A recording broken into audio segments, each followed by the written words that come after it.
আজ তবে প্রোডাক্টগুলো চলে এলো, তাই আমি তোমাদের সাথে আজকে শেয়ার করব আমার এই প্রোডাক্ট আনবক্সিংয়ের একটা ভিডিও। প্লামের সাইড থেকে কি কি প্রোডাক্ট এলো চলো দেখে নাও। তো ফার্স্টেই আসি, এটা হচ্ছে rice water and niacinamide hybrid sunscreen SPF 50, যেটা ট্যান রিডাকশনেরও কাজ করবে। এটার দাম 399। দেন চলে যায় নেক্সট প্রোডাক্টে, এটা হচ্ছে প্লামের স্যাফরন আর পাপায়ার গ্লো ব্রাইট ওয়াশ, যেটার মধ্যে গ্লিসারিন আছে, যেটা আমার ড্রাই স্কিনের জন্য ভীষণ উপকারী। দেন চলে যায় নেক্সট প্রোডাক্টে, এটা হলো rice water and niacinamide toner, আর এটার প্রাইসটা হলো 440।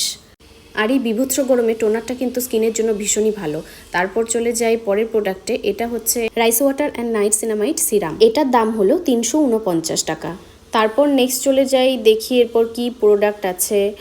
তো এরপরে যেটা আছে সেটা হচ্ছে একটা ট্রিও কিট, যেটা এতগুলো প্রোডাক্ট আমি নিয়েছি তার সাথে ফ্রি দিয়েছে। এর মধ্যে আছে একটা সানস্ক্রিন, একটা ফেস ওয়াশ আর একটা ক্লিয়ার ময়শ্চারাইজার জেল ক্রিম। তারপরে যেটা দিয়েছে সেটার মধ্যে আছে 3টা প্রোডাক্ট, এটাও ফ্রি। এটার মধ্যে 2টো সেন্ট আছে আর একটা বডি লোশন আছে। তো আমি এখানে মোট 1200 টাকা জিনিস অর্ডার করেছি, তাতে এতগুলো প্রোডাক্ট ফ্রি দিয়েছে, দেখে নাও। তো এরপরে নেক্সট ভিডিওতে তোমাদেরকে দেখাবো আমি এই প্রোডাক্টগুলো কখন কখন কিভাবে ইউজ করি, মানে আমার ডেলি স্কিন কেয়ারের একটা ভিডিও তোমাদের সাথে শেয়ার করব। তো আজকের মতো ভিডিওটা এখানেই শেষ করছি। ভিডিওটা কেমন লাগলো অবশ্যই কমেন্ট করে জানিও, আর কোনো কোয়ারিজ থাকলে অবশ্যই কমেন্টে লিখো। তো চলো, টাটা।